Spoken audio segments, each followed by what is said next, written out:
ஞானானந்தமயம் தெய்வம் நிர்மலஸ்படிகாகிருதிம் ஆதாரம் சர்வ வித்யானாமய கிரீவம் உபாஸ்மகே. அஸ்ட்ரோ டிவி நேயர்களுக்கு அஸ்ட்ரோ கேஎஸ் ஐயங்காரின் பணிவான நமஸ்காரங்கள். வார பலன் 19/8/2024 25/8/2024 வரை உண்டான வாரத்திற்கு என்னென்ன பலன் மேஷம் முதல் மீனம் வரை அப்படின்றத பார்க்கலாம். முதல்ல இந்த வாரத்தினுடைய கோல்சாரம் என்ன, அதற்கு பிறகு இந்த வாரத்தில் வரக்கூடிய விசேஷ நாட்கள் என்ன, அதற்கு பிறகு இந்த வாரத்தில் எந்தெந்த ராசிக்காரர்களுக்கு சந்திராஷ்டம் அப்படின்றத வரிசைப்படுத்தி பார்க்கலாம். முதல்ல இந்த வாரத்தினுடைய கோல்சாரம் அப்படின்னு எடுத்தோமேனால் ரிஷப ராசி, அதாவது காலபுருஷ தத்துவத்தின் 2வது ராசியான ரிஷப ராசியில் செவ்வாயும் குருவும், கடகத்தில் புதன், சிம்மத்தில் சூரியனும் சுக்கிரனும், கன்னியில் கேதுவும், கும்பத்தில் வக்ரகதியான சனி பகவான், மீனத்தில் ராகு. இது இந்த வாரத்தினுடைய கோல்சாரம். சந்திர பகவான் ஸ்ரவண நட்சத்திரம் மகர ராசியிலிருந்து மேஷ ராசி கிருத்திகா நட்சத்திரம் வரலும் போகிறார். அதாவது இந்த வாரத்தில் பார்த்தாலேயானால் மகரம், கும்பம், மீனம், மேஷம் 4 ராசிகள் போகிறார்.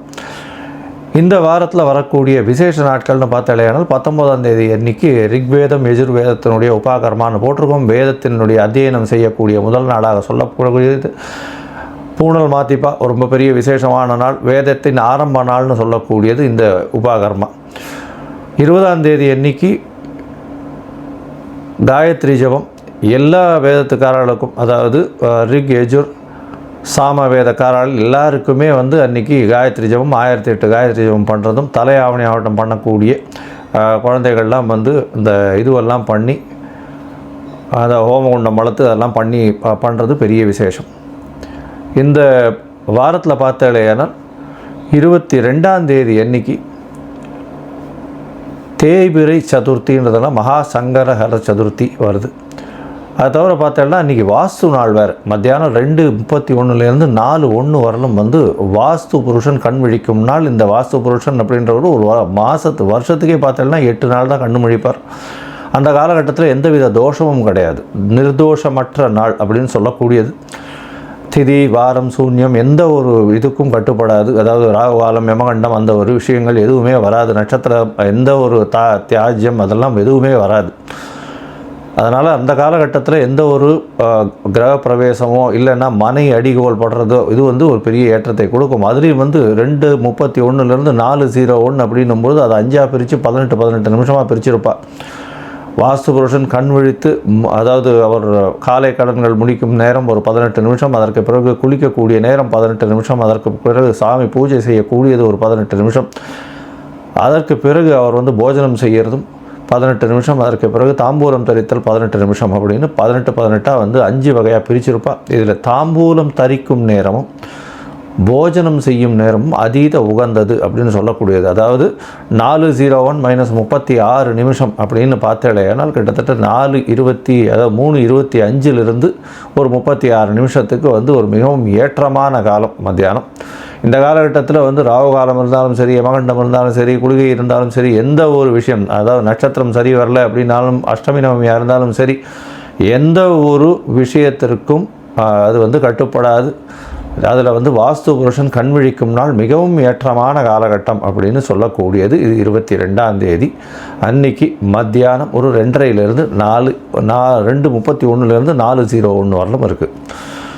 அடுத்தது பார்த்தாலேயானால் இந்த வாரத்தில் 25ஆம் தேதி அப்படின்னு பார்க்கும்பொழுது சஷ்டி திதி வருது. சஷ்டி விரதம் இருக்கக்கூடிய காலகட்டம். அதாவது முருகனுக்கு வேண்டிக் கொண்டு சஷ்டியில் விரதம் இருந்தால் அகப்பையில் வரும் அப்படின்னு குழந்தை பிராப்தி ஏற்படக்கூடிய பாக்கியம் நிச்சயமாக கிடைக்கும் அப்படின்றது. இது தேய்பிரை சஷ்டி.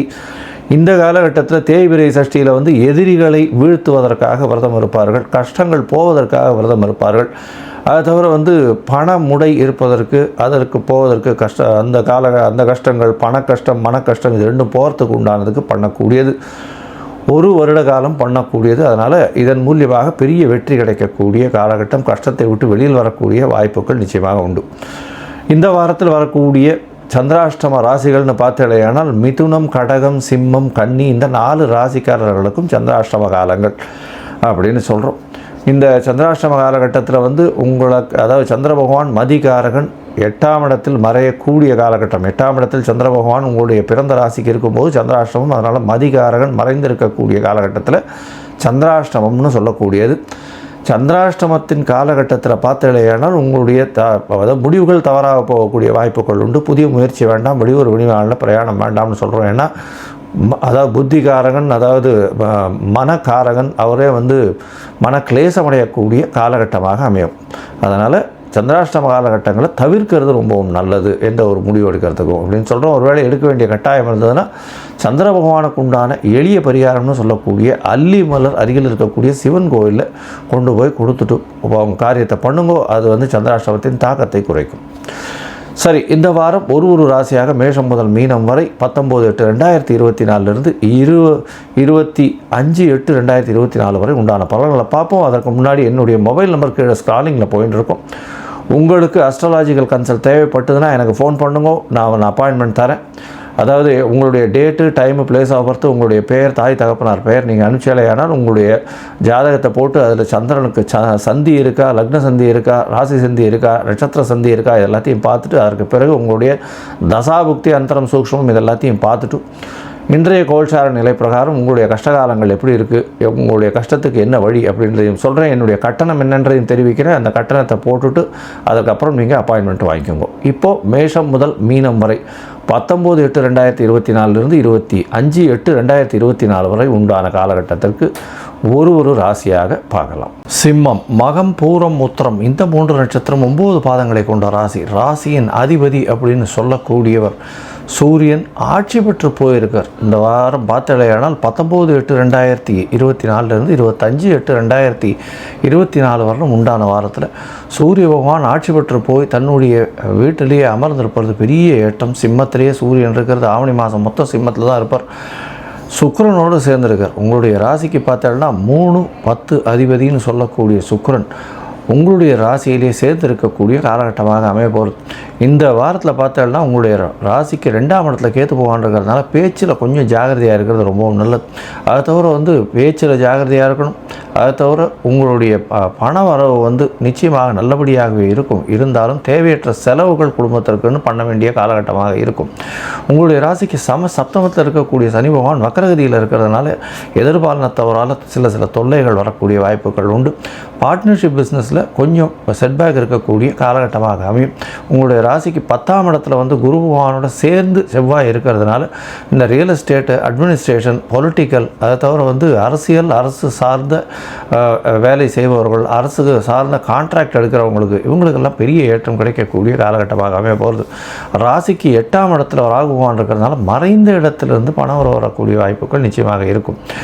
இந்த வாரம் 19/8/2024 25/8/2024 வரை உண்டான வாரத்தில் சந்திர பகவான் உங்களுடைய ராசிக்கு 6ஆம் இடத்துல இந்த வாரத்தை ஆரம்பிக்கிறார். 19ஆம் தேதி சாயந்தரம் ஒரு 8:30 மணி வரலும் சந்திர பகவான் உங்களுடைய ராசிக்கு 6ஆம் இடத்துல இருக்கார். இதன் மூலியமாக பார்த்தாலேனால் 12ஆம் அதிபதி 6ஆம் இடத்துல இருக்கிறதுனால வெளியூர் வெளிமாநிலம் செல்லக்கூடிய வாய்ப்புகள் உண்டு. வேலை நிமித்தமாக வெளிநாடு போகக்கூடிய பாக்கியம் நிச்சயமாக கிடைக்கும். ஏன்னா 12ஆம் இடத்துலையும் வந்து சுபத்துவமான புத பகவான் தனித்து இருக்கிறது பெரிய விசேஷம். அதை தவிர 11ஆம் அதிபதி 12ஆம் இடத்துல இருக்கிறதன் மூலியமாக பார்த்தாலேனால் கண்டிப்பாக செலவுகள் அற்ற நிலை இருக்கக்கூடிய காலகட்டமாக இருக்கும். இருந்தாலும் பண வரவு, லாபங்கள் சற்று கம்மியாக இருக்கக்கூடிய காலகட்டமாக அமைய போகிறது.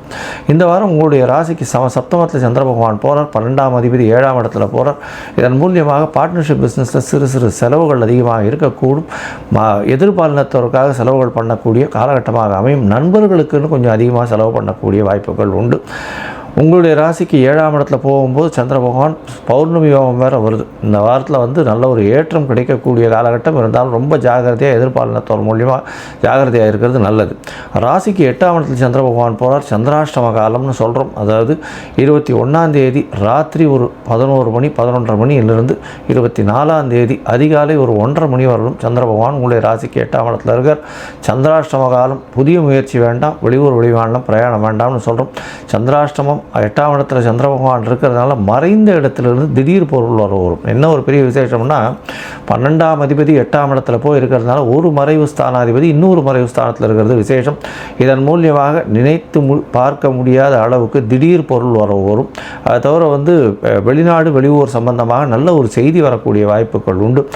இந்த இதில் வந்து கவர்மெண்ட், அதாவது சிம்மராசிக்காரர்கள் government contract, export import business வச்சுருக்கவர்களுக்கு நல்ல ஒரு திடீர் ஏற்றம் கிடைக்கும். உங்களுடைய ராசிக்கு 9ஆம் இடத்துல சந்திர பகவான் போகிறார். அது வந்து 24ஆம் தேதியிலிருந்து 26ஆம் தேதி காலை ஒரு 4:30 மணி வரலும் இருக்கக்கூடிய காலகட்டம். இந்த காலகட்டத்தில் 9ஆம் இடத்துல சந்திர பகவான் தனித்து இருக்கக்கூடிய காலகட்டமாக அமையிறது. இதன் மூலியமாக பார்த்தோம்னா தந்தையினோட உடல்நிலையில் நல்ல ஒரு ஏற்றம் கிடைக்கக்கூடிய காலகட்டமாக அமையும். படிக்கக்கூடிய மாணவர்களுக்கு வெளிநாடு போகணும்னு பார்த்துட்டு இருக்கிறவர்களுக்கு கண்டிப்பாக கிடைக்கக்கூடிய வாய்ப்புகள் நிச்சயமாக உண்டு. இந்த வாரம் நீங்கள் வந்து அருகில் இருக்கக்கூடிய இந்த வரதராஜ பெருமாள் போய் சேவிச்சுட்டு வாங்க காஞ்சிபுரத்தில். உங்களுக்கு அதில் ஒரு துளசி மாலை மட்டும் போட்டு வாங்க அவருக்கு.